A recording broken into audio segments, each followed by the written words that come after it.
And this is audio, right?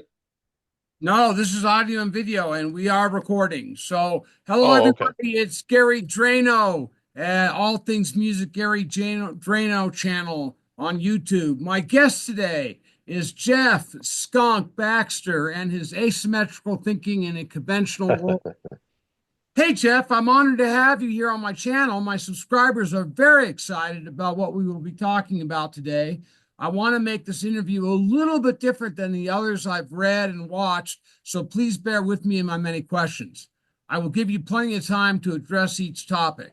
I would like to know Jeff Skunk Baxter, who he is through his music and other endeavors, not so much from your better known history that my followers will easily find on your website, Wikipedia page, and interviews like the one you did with Rick Beata, which was great, by the way.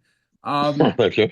I will post copious links of these in the description below. And I do want to make sure, though, Jeff, that we have time to make a deep dive into your first solo album, Speed of Heat.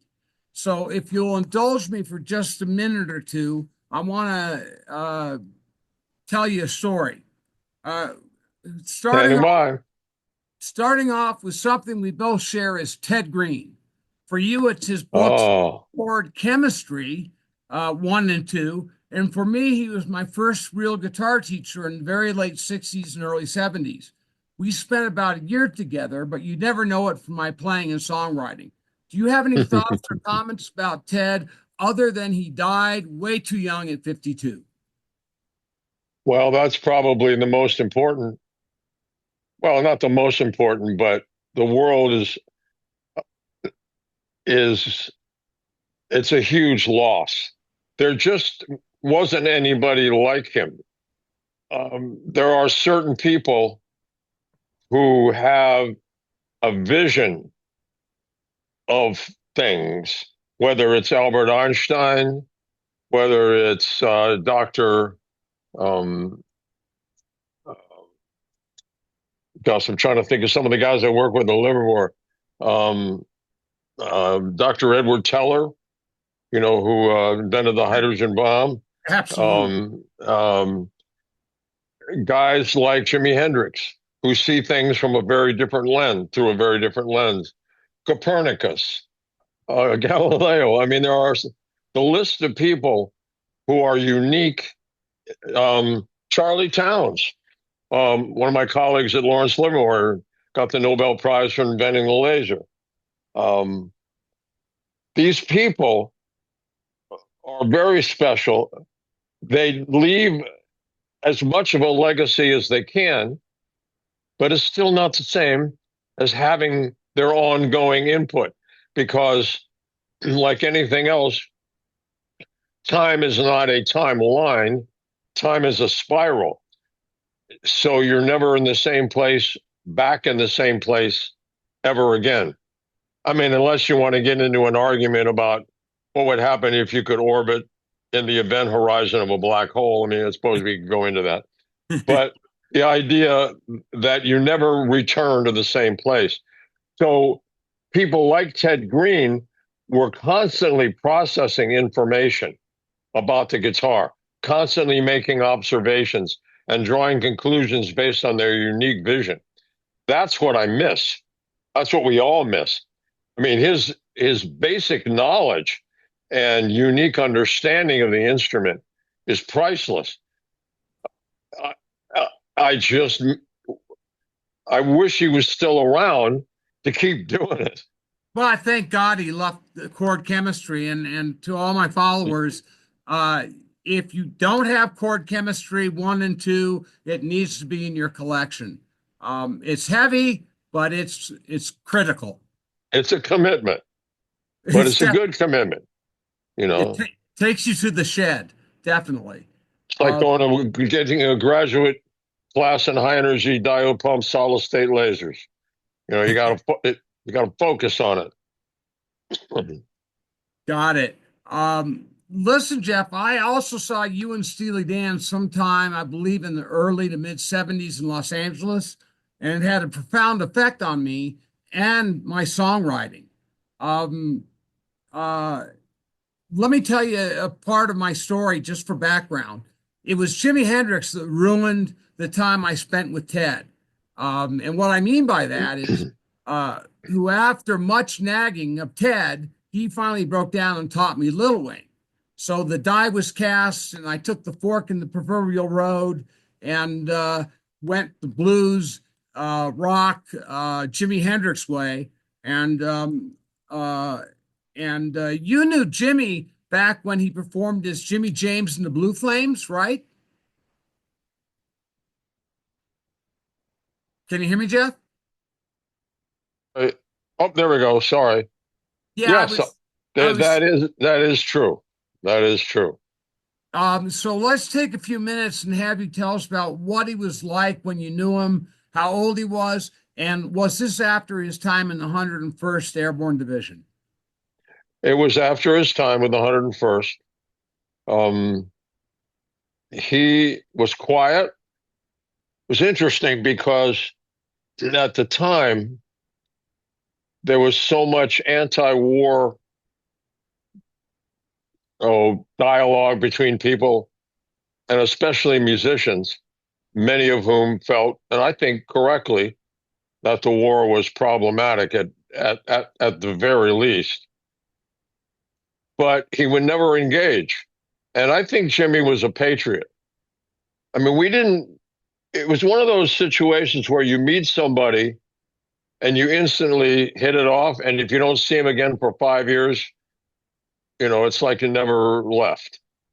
So when we would get together occasionally, uh, he was, I'm trying to think of the right word to describe it. He was quiet, pensive, Pensive, yeah. and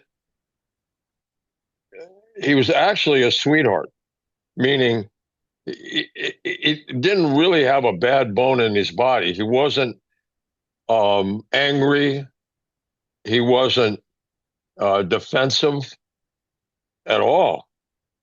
There And was some, and interestingly, if six were nine came out of him, so the two don't sound congruent, do they? well, yes and no, because that doesn't mean you can't have a multifaceted perspective on human nature. So, um, but I guess to answer your question as best I can, he had a big heart. He just never, there was never anything about him that that felt edgy or weird. Great. Um, I think it's very very cool to have someone who actually met him, knew him, talked to him, got to experience his personality. I think that's really great. Um, Shortly Well, after again, his, we didn't interact a lot, but when we did, it was delightful. okay, so he's a wonderful person, Oh yeah, Just like Ted Green was. Um, yeah. so and I'm gonna be done with my story in just a minute or two. Shortly after the seminal moment when Ted finally taught me Little Wing, he handed me off to another teacher who was more blues rock oriented, and this was a short stint. But what I had learned from Ted started to atrophy, which, as I look back on it, is a shame. I wasn't ready for what he was teaching me at that phase of my development as a guitar player. It was just too early for me. But just for the record, I've returned to my jazz and chord melody roots October of last year, and I've been in the shed daily. So everyone knows you as Jeff Skunk Baxter, founder of Steely Dan. And by the way, I know the Well, story of one your of them, nickname. not the, well, there were six of us. You know, Yeah, but you were a founding member, right? yes, that's Yeah. correct. Yeah. And by the way, I know the story of your nickname, which I won't get into, but I read it in a 1999 issue of Cream magazine. But I That promise was I a good attempt. That was a nice attempt. won't. Nobody's got it right yet. Okay. I know it's a secret you'll take to your grave. And then you were also a member of the Doobie Brothers and Spirit in the 70s and 80s. Let's talk a little bit about that time. Standing by. What's that? I say I'm standing by. Tell me. What would you like to know? I would like to know um, uh, how the Doobie Brothers developed, how you brought in Mike McDonald, things like that. Well, since I hadn't been with the Doobie Brothers since their original formation, I only know pretty much what everybody else knows in terms of their history, how they formed, who were the original members. Um, and my involvement with them really started, well, actually, it started trying to, it started being called as a studio musician to come in and do some playing on some of their records. I remember doing pedal steel parts for a song called South City Midnight Ladies, a couple of other things. And then Steely Dan was for opening shows for the Doobie Brothers, who were the headline act. And we did a couple of tours with them, and very nice guys. They were very outgoing and um, asked me if I would like to sit in for a couple of songs. And I said, sure, that'd be great. So it kind of started out as one song, then two songs, then five songs. And then it ended up that I was playing a lot with them as well. And I mean, I've told the story before, but I started touring with them after a while. And when I was in England doing a tour with them, we were playing at the Nebworth uh, Music Festival. That's when Becker and Fagan decided that they didn't want to tour anymore. Right. And I hung up the phone. I said, "Well, that's it for me with Steely Dan because I want to play. I like to tour." And they said, "Well, you're in the Doobie Brothers now." I went, "Okay, Hmm. there you go." So that's Okay. kind of how that happened. Uh, uh, so it was kind of an osmosis thing. Um, uh, so my first question about your early years is that you considered yourself a frustrated saxophone player because when you were coming up, those were the only good instructional books you could find. How Pretty did this much. shape? How did this shape your playing, your approach to playing, and your sound? Well, it certainly gave me a familiarity with guys like Wes Montgomery and Charlie Christian, Django Reinhardt, Teddy Bunn, Kenny Burrell, Howard Roberts. Um, great um, uh, Johnny Smith, guys that I had listened to when I was young, because guitar, at least melodic guitar, lead guitar, if you want to call it that, grew when the guitar was amplified. I guess when Les Paul stuck a phonograph cartridge inside of a guitar and plugged it in and realized that you can amplify the sound of the instrument. Before it was just relegated as a rhythm instrument, somewhere between the bass player and the drummer, Mm-hmm. just playing quarter notes, lots of chords, but basically just quarter note rhythm. Then, as soon as the instrument began to have the capability to be heard above the orchestra, then guitar players started looking for melody and playing melodies. I would posit that the origin of that would be trumpet and saxophone, because at the time, other than clarinet and trombone on some level, the trumpet and the saxophone were really the lead instruments in most certainly jazz quintets or quartets, and and other and, than piano. and the And, clarinet, right? well, I said clarinet. Yeah. I mean, there was Dixieland, so the clarinet was a huge part of the band. Many times you look at combinations like Al Hurt and Pete Fountain. They were sort of joined together at the hip. Um, the trombone, in many occasions, got an opportunity to solo, especially as they went through the different members of the quartets and quintets, and each person took a shot at creating what I guess would be defined as an analytical product based on a theme. But the trumpet and the saxophone really were the leaders, with guys like Charlie Parker and Dizzy Gillespie really sort of leading the charge, uh, using those tools to improvise. And so guitar players naturally, I would posit, started to lean towards that for inspiration and ideas and guidance. Certainly worked for me. Great. Uh, can you sight read? I can. I'm not great, and it's been a while. My chops are down, but I could, I did enough sessions to be able to work my way through it. I'm not Tim May, or Dennis Budimir. Those guys are, unfrightening. But yeah, I can get through enough to do 90% of all the sessions I've ever done. Cool. Tell me a little bit about the pedal steel. Not many people know that this is one of your instruments. I didn't know it until fairly recently. It's the greatest instrument ever invented.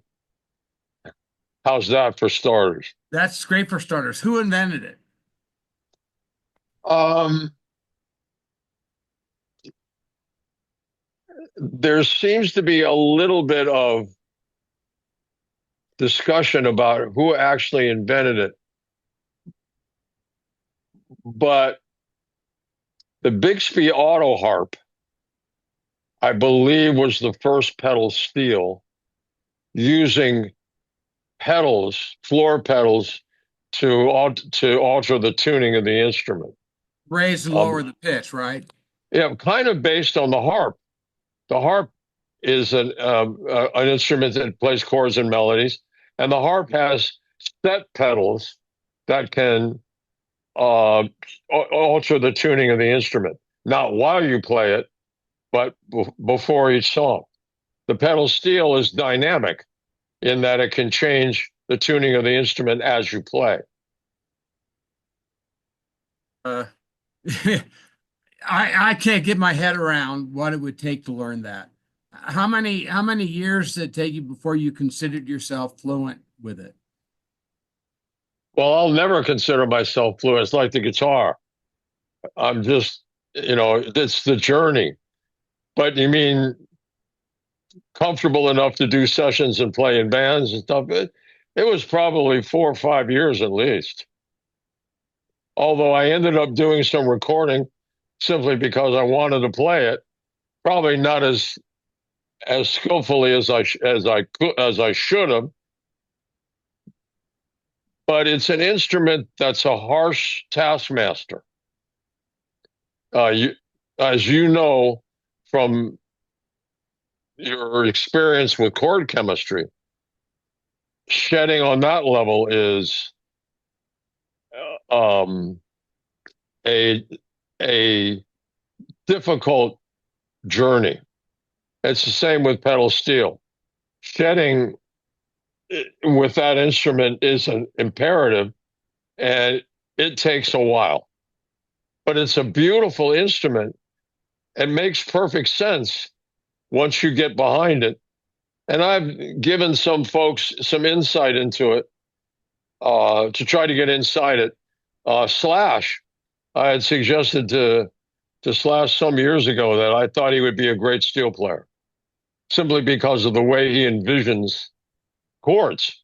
And by the way, he's a great acoustic guitar player. So acoustic players have an an interesting view of chords on guitar. So I'm not teaching him how to play, but I've given him a number of pointers, and we spend time together, and he's doing it. He's putting in the time, Wow, and I didn't know that. That's he's cool. going to be a really good player. He already is a good player, and he's going to be a great player because he So loves the instrument. yeah, and you've taken the like in Rose, I believe it was Rose. You've taken the pedal steel kind of out of country western and made it fit into progressive music, haven't you? Well, I did a lot of that in Steely Dan. I went back and listened to Razor Boy the other day, and I'd forgotten about that. Um, the solo in that was pedal steel and Pearl the Quarter and Fire in the Hole. Now, that certainly is not a country tune. And East St. Louis Toodaloo, where I transcribed the trombone, the original trombone part from the Duke Ellington performance to pedal steel. Nothing country about that either. So, yeah, I think it's the most versatile instrument ever invented. Well, I think you're uncovering insights into the pedal steel that certainly none of my listeners have ever thought about. I had no idea the versatility of it. Until I started reading about you and pedal steel, I always equated it with country western music. And those guys are great players. Don't get me Oh, wrong. man. You're talking about Curly Chalker and Lloyd Green and Buddy Emmons. My God. You go online and listen to some of Buddy Emmons' performances playing bebop. It's beyond insane. How do you spell his last name? Emmons, Emmons. Well, I will Buddy check it Emmons. out. I will not only check it out, but I'll put it in the description below. Oh, Um, please. yeah, you bet, Buddy Emmons. Um, okay, left turn. Tell me about your concepts about physics, the guitar, and particularly the Z axis. Oh, well, if you look at behind you, you have a picture of me and a guitar neck. Oh, by the way, I'm sorry for interrupting. Is that a Jeff Beck? No, Uh-huh. I thought because of the nut it was a Jeff Beck. So continue. I'm sorry. no, it was built for me as a Roland synthesizer guitar by the Fender Custom Shop. Um, okay, so if you look at the neck behind you, it, it actually is a set of XY coordinates. The frets are the X coordinates, and the strings are the Y coordinates. And where they intersect, each creates a specific point. I mean, I suppose you could probably symbolize every chord on the guitar as a quadratic equation. A But chart, huh? I have to give that some more thought. But anyway, um, it's a set of XY coordinates. The Z coordinate is either bending strings on the guitar, although you could argue that you're just moving between um, two different axis points. On pedal steel, it's definitely a Z coordinate. There is no Z fret. When you raise and lower the pitch of strings inside a chord, that's the Z coordinate. Wow. Um, Heavy man. uh, um, I tell me a little bit about your philosophy. I know you don't actively teach guitar, but somebody I think once asked you to teach them about guitar, And what you told them to do, if I understand this correctly, is you told them to sing what they wanted to play before they played it. Well, And sing as you play it,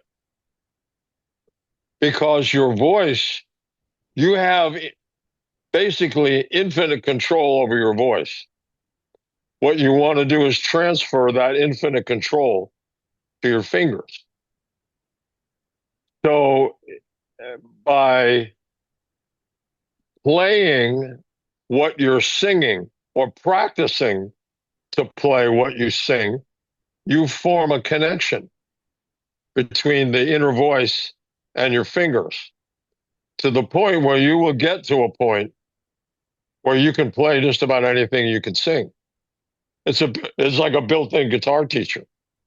Start simple, don't overcomplicate. like Get to, la. why not? And learn that and sing it. And then sing it in your head. I mean, if you listen to some great guys like Oscar Peterson, they're singing while they're playing. Now, they're not singing melodies. I mean, you watch Oscar Peterson is going about whatever he's doing, he's connecting his voice to his fingers. So as you practice, as you get more complex, take it slow. And by the way, always, always practice with a metronome or a drum machine so that you maintain a sense of time, tempo, and feel. Just move on, move forward, get your melodies down, keep pushing the envelope, make your melodies more complex. And I'll tell you, if you do that for 6 months, it'll blow your mind how far you can go without ever having to pay anybody a dime. That's fantastic advice. And by the way, uh, for the last 6 months, I've been singing everything I play. So as I play, Great. And I it'll follow it, by the way. Let it push you. Let it, because once you're comfortable with it, then push yourself. Then force the melodies from your mind onto your fingers. So it'll be a lot easier than you think. will do. And this is being memorialized, so everybody take this not with a grain of salt, but as a huge lesson for your playing because it really is critical, I think. Um, okay, let's go to left field for just a second, and we don't have to spend much time on this, but you are or were on the boards of General Dynamics and Grumman and the Missile Defense Advisory Board. And I heard you say you're going to play some kind of game. I understand you've built quite a career as a defense consultant. Can you tell me anything about that? Sure. And to set the record straight, I was never on any board in Northrop Grumman or General Atomics. I worked for them as a consultant. They paid me, and I was on board with a number of different assignments. I was on the Civilian Advisory Board for Missile Defense for the House of Representatives Armed Services Committee. That was true. Great experience. Yeah, I spent and still do spend a lot of time um, in the aerospace, space, defense world. How in the world do you come from being a musician into that world? Well, the cute answer would be a radar is just an electric guitar on steroids. Same physics. Once you understand the physics of it, then it's just a question of application. Um, I think the other thing that's a little more complicated or complex is the idea that much of what I do is looking at solving problems and approaching concepts from a little different point of view. Much of the thinking in the military is taught in a linear fashion, getting from point A to point B to point C. That doesn't mean that there's not a lot of creative thinking. It's just, it's not a part of any curriculum. Musicians think in a nonlinear fashion. They look at and solve problems in a multi-level dynamic, Would you say four-dimensional? or at least melody, time, tempo, which are actually slightly different, groove, chords, all of these things stacked up on one another moving forward. So it's a nonlinear package moving forward. Moving through If you, time. if you apply that, and I've actually taught a number of my colleagues to use jazz improvisation as an analytical tool. If you if you look at it from that perspective, being a musician gives you that capability. There's a guy named Dr. John Cale wrote a book called Jamming some years ago. I think he was a professor at the University of San Francisco, um, about using improvisation for analysis. And basically, that's what it is. If you look at a jazz quintet, for instance, and I think I've explained this before, but if you want me to go through it, I'm happy to. Please. The foundation of jazz, or sort of the template, is taking a known song, melody, and chords, and then improvising over those chords, usually coming up with a new melody, sometimes coming up with different chords. But you start with a theme. So the way it works is pick a song. Stella by Starlight. There you go. So everybody, the first time through, The head, man. the first time through, yep, is the melody. Then it's improvisation time.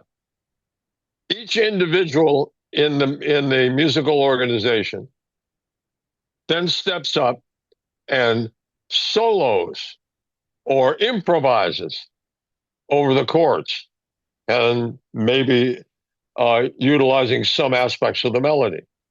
When they're finished, it goes on to the next player and the next player. What you end up with is a completely new interpretation of the music. Or in analytical terms, you end up with an analytical product that is different from the original. Now, think about in terms of analysis of things like strategy, tactics, any kind of problem solving. Yes. If you apply that concept of improvisation to that kind of problem solving, you can teach that to people.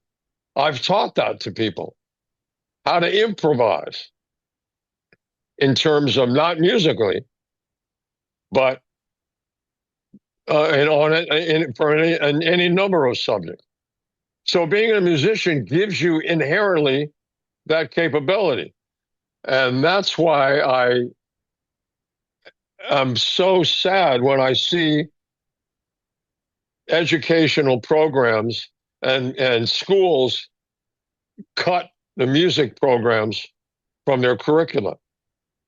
Because teaching music teaches people to think in a nonlinear fashion. And that comes in very handy. You okay, Jeff? It comes in very handy. Yeah, you bet. In all aspects of your job, uh, what you're trying to accomplish, be it music or defense, It's a different way of thinking.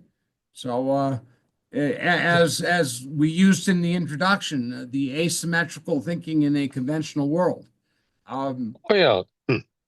so I'm going to go back. This might be a little pedestrian for our conversation, but I'm fascinated by this. You made skunkosonic pickups, I believe. Yeah? Yeah, they were just personal pickups. I never sold them. I just made them Really? for myself. No. How are they different from Fender single coil pickups, Gibson humbuckers, or P90s? Well, there's this sort of combination of voodoo and science in the world of pickups that has become almost mythological. There are some basics. The basic tenet of a guitar pickup or a microphone, which that is actually, is pretty straight ahead. It's a, a set of magnets, and those magnets are in some sort of a bobbin. It's wound with copper wire, and that's basically it.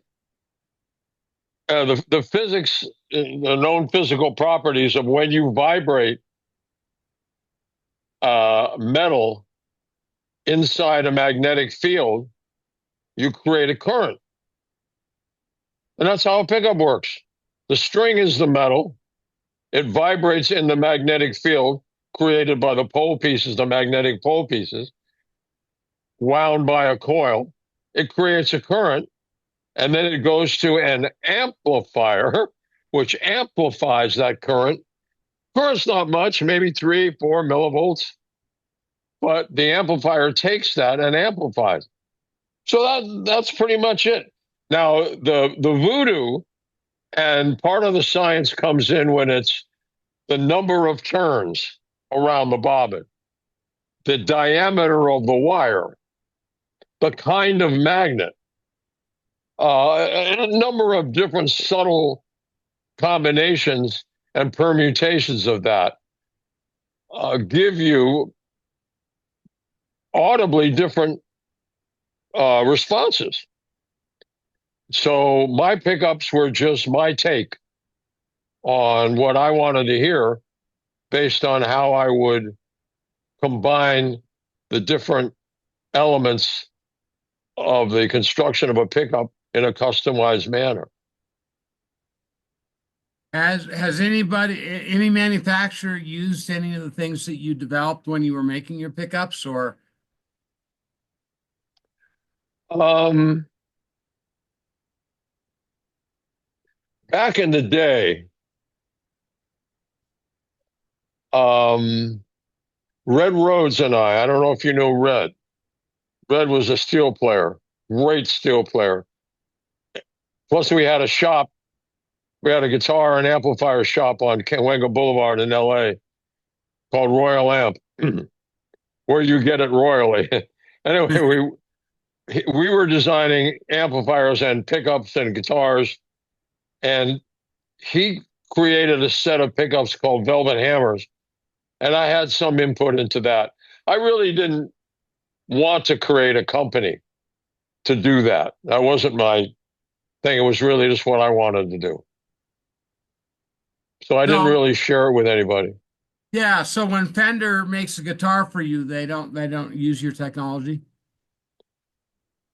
Um, well, they'll use my technology when it came to what I did for Roland in terms of the guitar synthesizers and stuff, but not as far as the pickups are concerned. I've taken a couple of the guitars that they've given me and put my own pickups in it. I'm trying to think of the jazz player. I'm having a brain block right now who uses a guitar synthesizer. I can't think of his name. It's killing me. Pat Metheny? Pat Metheny, thank you. Yeah, he's taken that to other levels, hasn't he? Also, don't forget Bella Fleck, I'm not banjo familiar. player, I'm not familiar with him. all over the guitar synth. It's Ah, awesome. Yeah, I'm a big fan. I mean, that was a project I did for Roland, or started with Roland many years ago, and because I was just kind of pissed off that keyboard players had all the access to that. So we started in earnest to develop a way for guitar players to do it. It's perfect. It's the way to go. I mean, why not? Why not access all that wonderful stuff? Plus the ability to input now that computer based music and computer interfaced music is ubiquitous. The ability to feed and introduce MIDI information directly from the guitar into a computer, into a synthesizer. I mean, that should have happened a long time ago. It's just the technology was a little different, more difficult. Hey, a keyboard is just a series of on-off switches. Not to say there's not dynamics involved, but basically that's how it is. Guitar's a little different. Translating frequency to MIDI uh, is from a string is a little different than an on-off switch. Although Vox did build an instrument called a guitargan. a Katorgan? Yeah, which it was a very complex instrument. The neck was filled with wiring. Each fret had 6 different mini frets, and that was on off. So that was kind of the first attempt at guitar players being able to access the dynamics and the sounds of other instruments. Okay, so we're moving fast through time here. Um, Now comes what I think is going to be the fun part of our conversation. Tell me all about Speed of Heat generally, then we'll dive into each song, tune, who plays on it. Um, and I want to know, why was this your first solo project after all these years? Um, and just talk to me a little bit about it, and then we're gonna dive deep into each song. Well, I suppose to answer your last question first, uh, for one thing, I didn't do a solo album for many years because I always thought there was something a little disingenuous about doing a solo album right after you leave a successful band. I think you need time to think about things, mellow out a little bit, use the perspectives that you've gained and apply them. Give it some time. Maybe it's like good wine. Not sure. Definitely like good single malt scotch. So I never really thought about doing a solo album until much later on. And then it became a time problem with the day job and a night job, both, being, fairly occupied in both the music world and my other world. I really didn't have the time. And it finally got to the point where there was a one musician that I'd been doing some playing with, a gentleman named C.J. Vanston, a phenomenal Uh, keyboard player. I'm sorry for interrupting, but we are going to talk about CJ as we get into the tunes, because if I'm not mistaken, and I may be, he was kind of your partner in this album. Well, yeah, that's what I'm saying is that, I mean, let's just cover that part that I never really found somebody that I really felt that I wanted to work with. Elaborate. And then when I met CJ, we hit it off musically, and I thought, okay, this might be a worthwhile endeavor to see what we could do together. Tell me who CJ is, his background, bands he may have played with. Just what's his deal? CJ played with, right now he plays with, and tours with Spinal Tap. Aha! He's played with, oh God, Richard Marx. He's toured with Joe Cocker. He's produced records for Joe Cocker. He's um, a very prolific producer and songwriter, engineer, very talented guy. I met him doing jingles in Chicago, commercials. And they were the main jingle houses were flying me into Chicago to play. Uh, that's where the sight reading and stuff comes in, I guess. And CJ was a keyboard player on many of those sessions.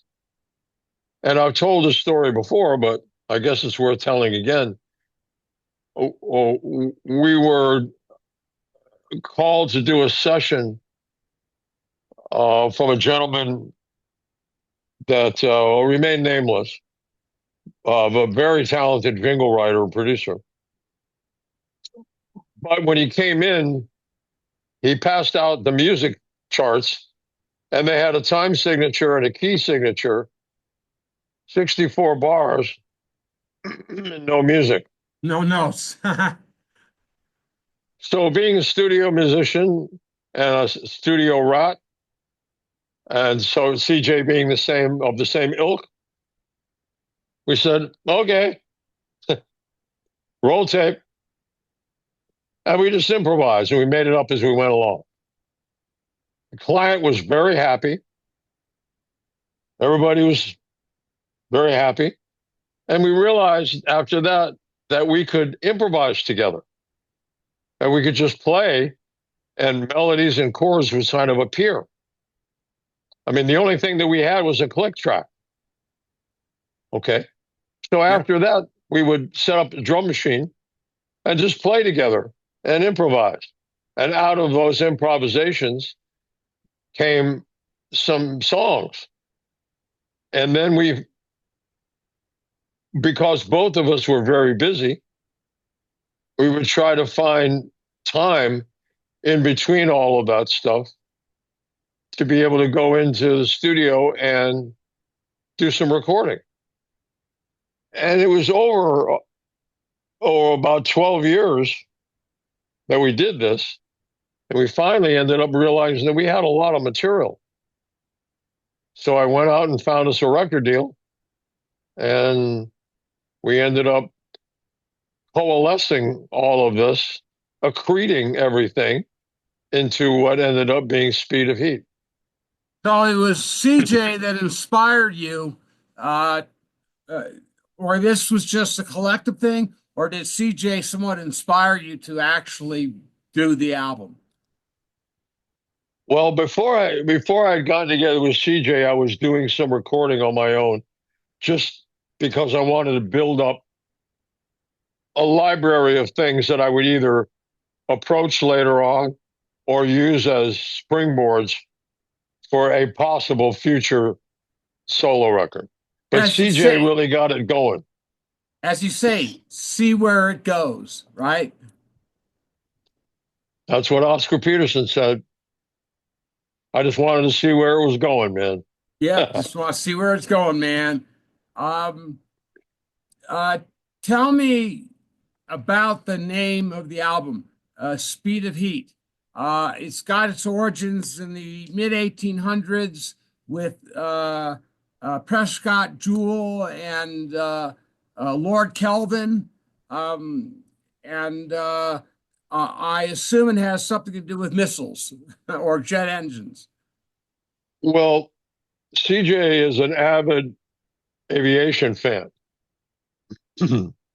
And obviously, so am I, because I spend a lot of my life working in with defense contractors and especially uh, um, advanced aircraft.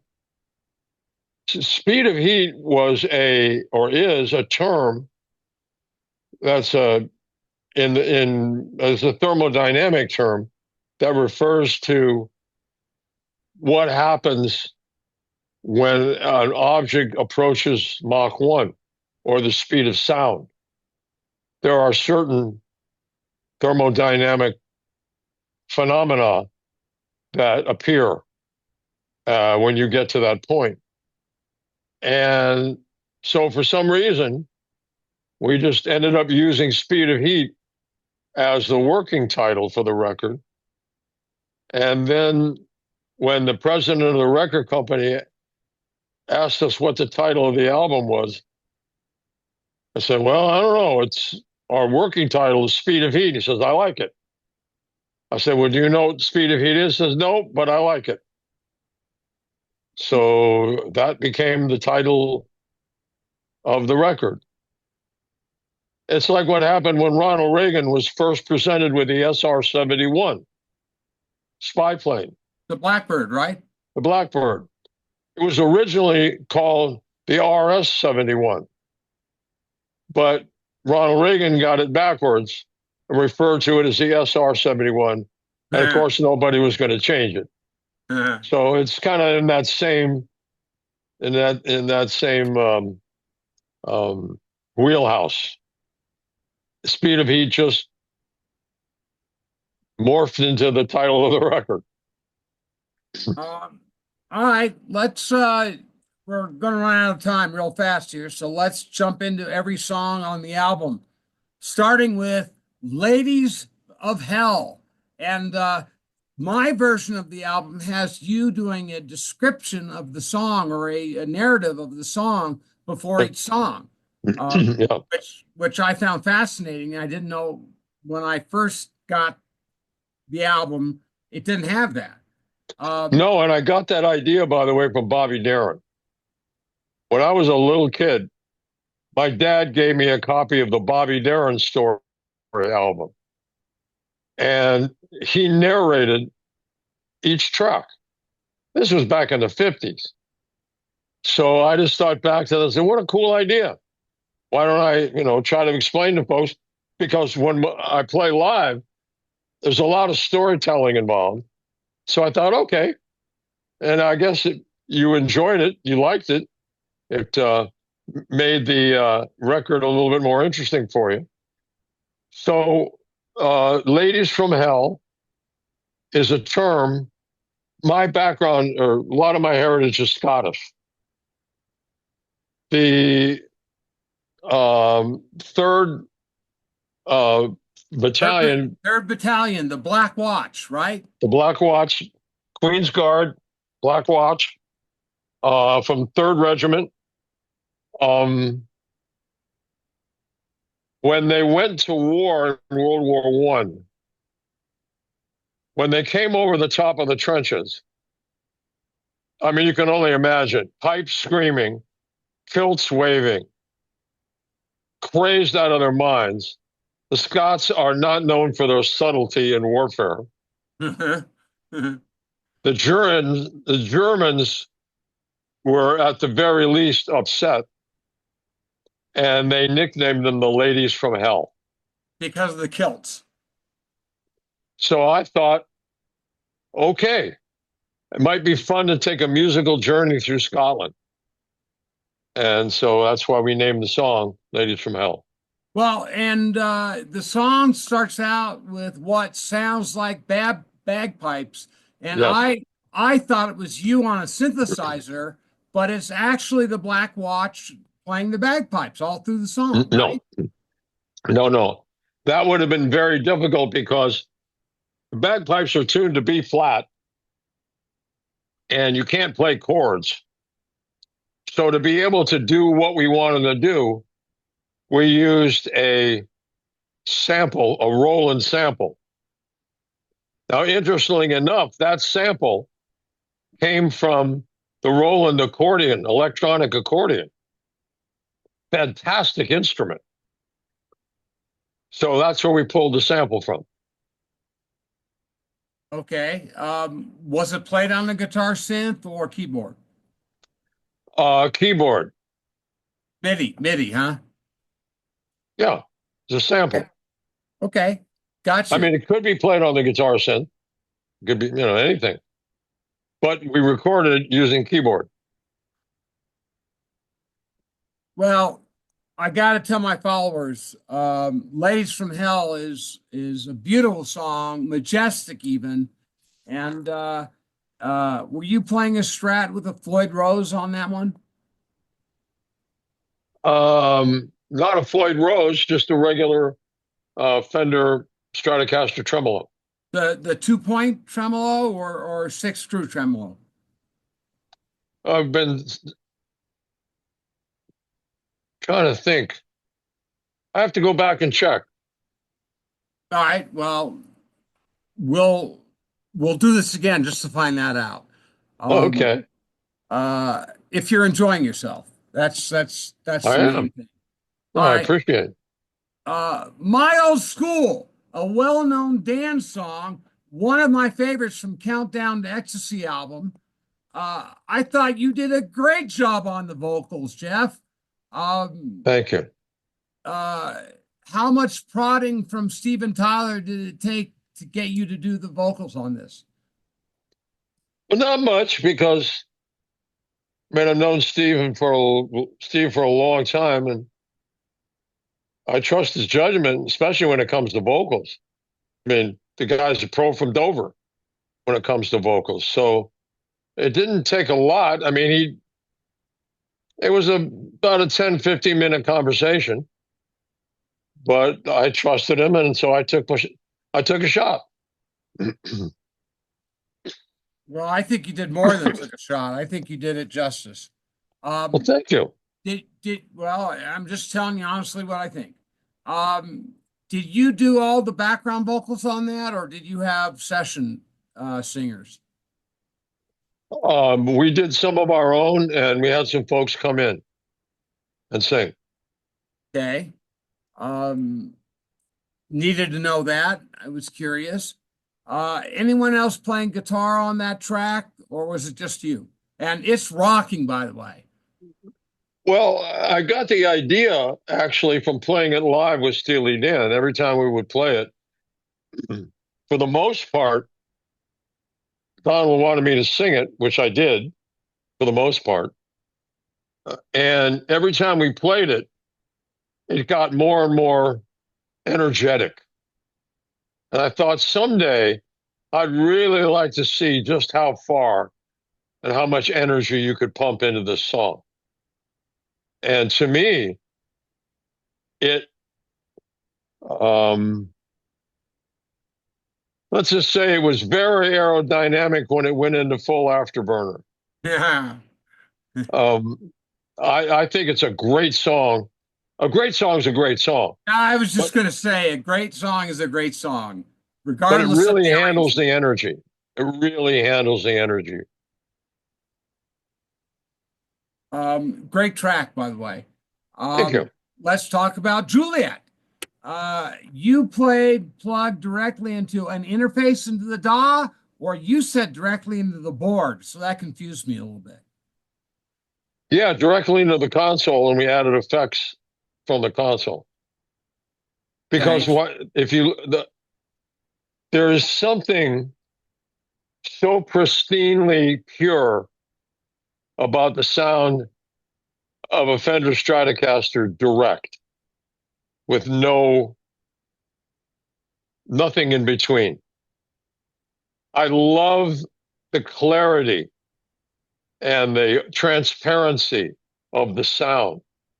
And so Juliet to me is kind of the epitome of how beautiful that instrument can sound just on its own. I mean, yes, we added some effects, but the instrument itself just so perfect.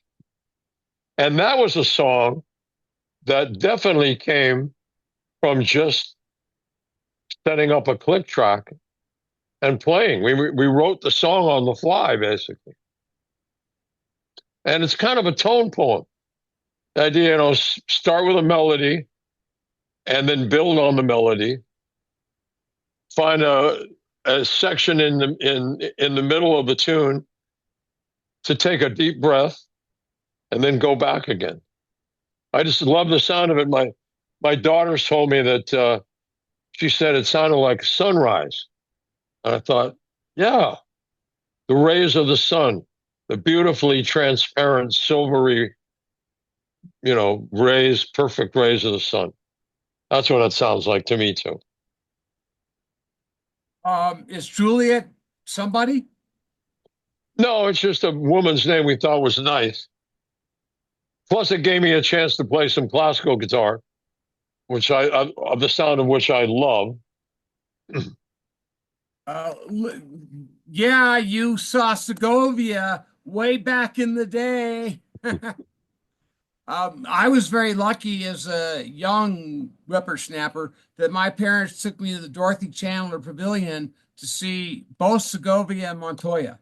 And Whoa, oh, wow. when I tell you I was transported into another realm, I mean I didn't know what I was seeing and hearing at that age, but I knew it was not of this earth. Well, it Uh, reached out, obviously. Yeah, there's no getting away from that magic. And by the way, just to take a quick left turn, if you want to hear some flamenco guitar that will actually rip your head off, there's a musical group called Andalusia. I've heard of them. Listen to Kaibar. It's the interaction between the sitar and flamenco guitar is breathtaking. It is so powerful. And what's the name of the song? Uh, uh, Kaibar? Kaibar? yeah, yeah. I'm gonna, Kybar? I'm gonna, no, kibosh. Oh, No, wait a minute, hold kibosh. on. Let me get this right because I don't want to screw this up. Uh, Kaibath, I think is what it is. I'm going to just double check here. Um,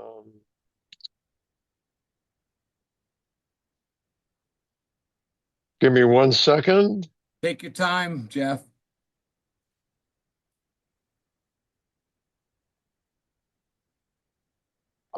Um,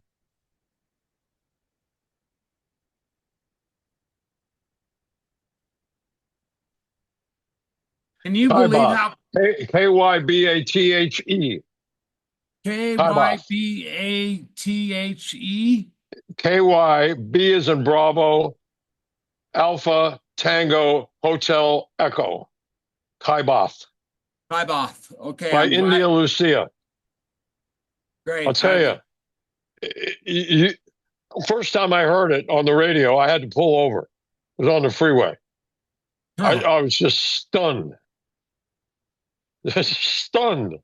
Well, that's going in the description below, ladies and gentlemen. Straight from Skunk himself. Uh, by the way, the chord progression uh, in the song takes some interesting twists. It really does. Uh, can you tell me a little bit about the key and the progression, or should we move on to I can do without? We're still talking about Juliet. Yes. The chord progression is pretty straight ahead. It's really very classical.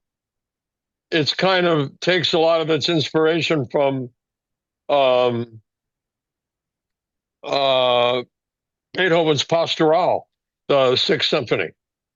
Very simple chord progression. Uh, as a matter of fact, I think Beethoven would have made an unbelievable steel player just by listening to every. But yeah, it's pretty straight ahead. And the idea was, as we played it, the chords kind of suggested themselves. They didn't. The chords suggested a comfortable, familial um, frame Relationship, for the melody. relationship. a framework for the melody. Yeah. Okay. All right. Um, I mean, listen to Beethoven's Sixth Symphony. It is pretty straight ahead. so no 251s, huh? Oh yeah. But again, there's nothing really complex about it. And one of the things that I truly love is having a major third in against the dominant chord. Beethoven was a master of that, and that suggests a kind of emotional um, a kind of emotional template that we definitely went for in Juliet. As soon Hey, as we Jeff, did it, go ahead. do you have time to get through all the songs, or should we pick just certain songs at this point? Probably we got to pick certain songs because well, I see we're getting sorry. I didn't mean to talk too much or anything. No, no, I wanted you to talk a lot. Um, we're gonna skip I Can Do Without, other than the fact that Johnny Lang was on it.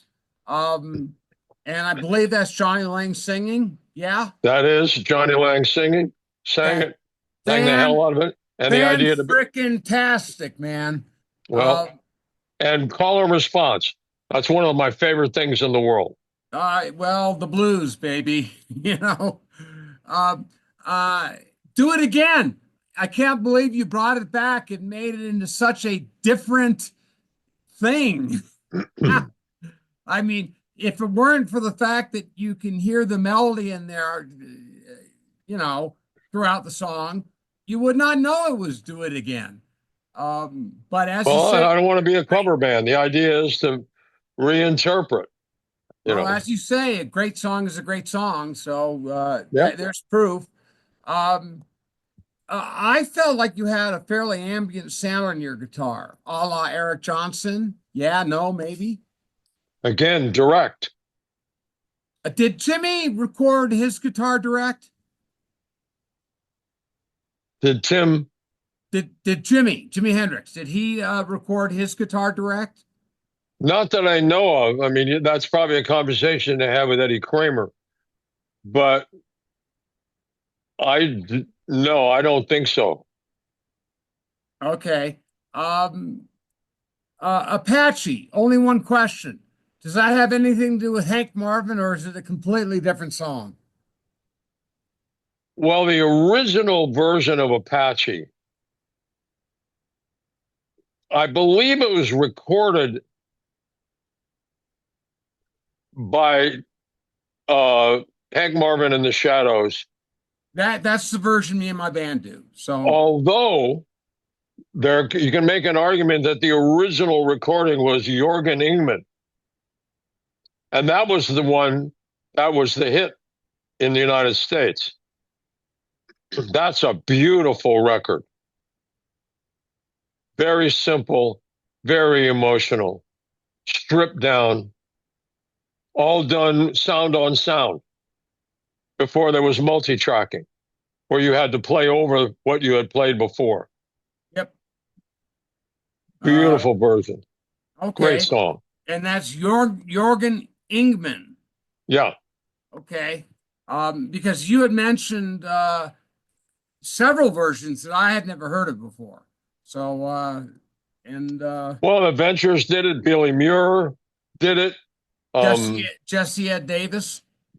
yeah, and God bless you. What a wonderful guitar player. What a wonderful person and a wonderful guitar player. Go listen to um trying to think of the name of the tune, Doctor My Eyes. That playing is just phenomenal. And then listen to his blues solo on Leaving Trunk by Taj Mahal. The the quintessential blues guitar solo All right. in a major key. The quintessential blues guitar player in a minor key. With a relative Uh, major. right, or yeah, I know some people will argue there is no minor key. Right, the relative minor to would be Peter Green and the Supernatural. Peerless, perfect. Um, Quick question. Have you been influenced at all by Jeff Beck? Oh, I'm sure. I love Jeff's playing.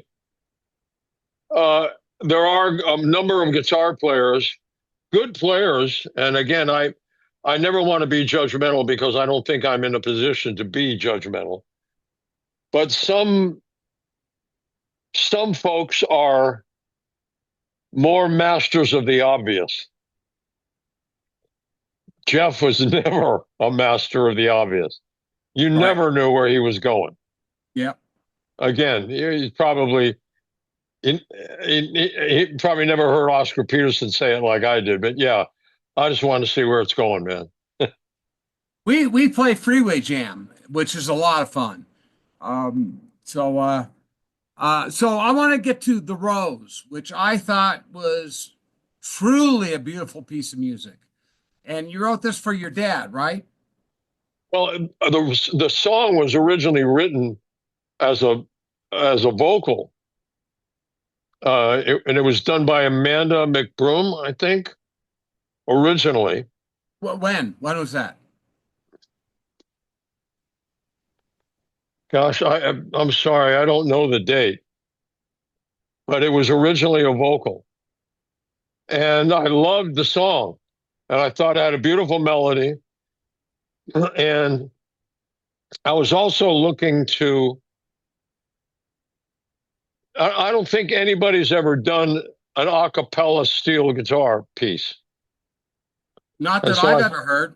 So, so I thought I really wanted, in the same way as I wanted Juliet to be an ode to the beautiful transparency and sound of an unadulterated Stratocaster, I wanted people to be able to hear the pure, unadulterated, gorgeous tone of the pedal steel without anything else behind it, just the instrument.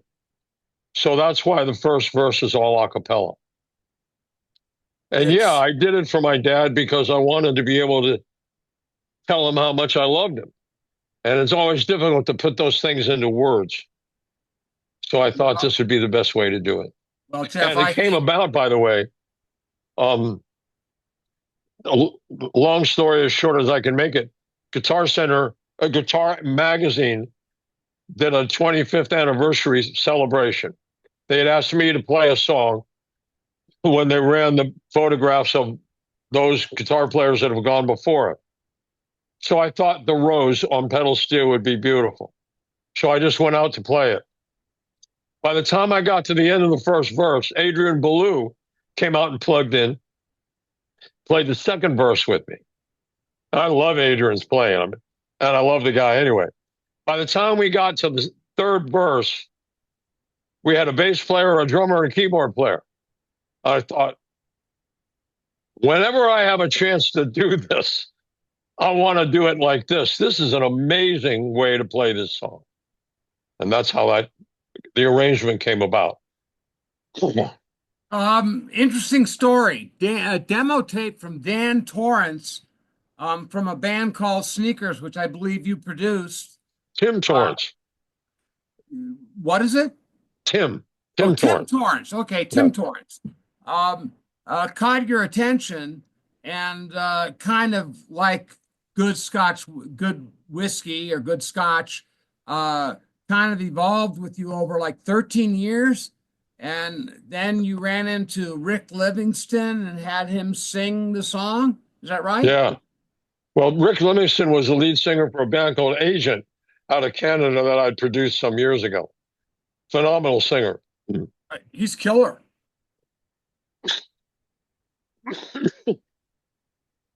So let's wrap things up with tell me about being a father in today's world. Well, that's an interesting question. I try, man. I never give advice. I can only speak from my own experiences.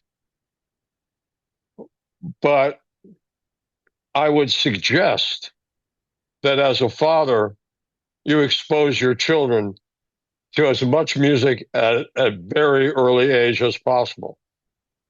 Literally take the baby, put it in its little bassinet, put it on top of the piano and play. Let the child hear, especially Mozart and Chopin, and let the child be enveloped with the music and do it frequently and play music, especially classical music, mostly Mozart, in the nursery while they're sleeping or during the day. It will rewire their brains to be able to think in a nonlinear fashion. That's the greatest gift I think you can give to any child, besides teaching them to read. Jeff, you have been fantastic. I'm so happy that you decided to spend this time with me. You're going on tour, right? Yeah, we're just finalizing all of that now.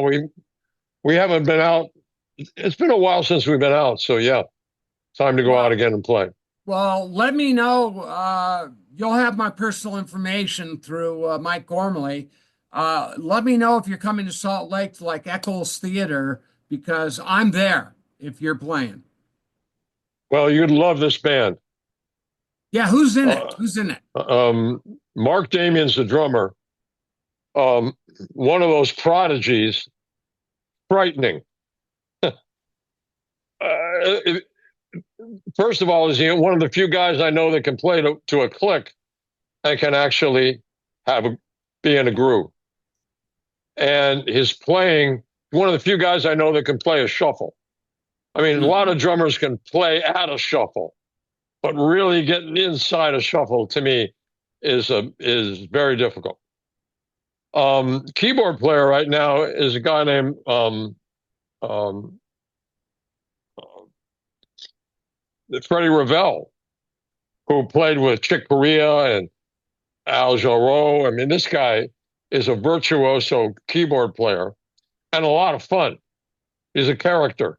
He's a motivational speaker as well, but he is a phenomenal keyboard player. And the bass player, Hank Horton, again, is like first call studio guy, um, unbelievable player, and great singer. And he also happens to be the bass player for the Detroit Symphony. Oh So man, yeah, it's a pretty serious band. four guys, five guys, what? There's four. Fantastic. Makes a So, lot of music. so consider Eccles Theater in Salt Lake City, and I will demand backstage passes. Well, that's Um, fine. and uh, I had a lot of fun. I hope you had a lot of fun. I'm going to stop recording, and I'm just going to spend a minute with you when we stop recording. So we're going to stop now.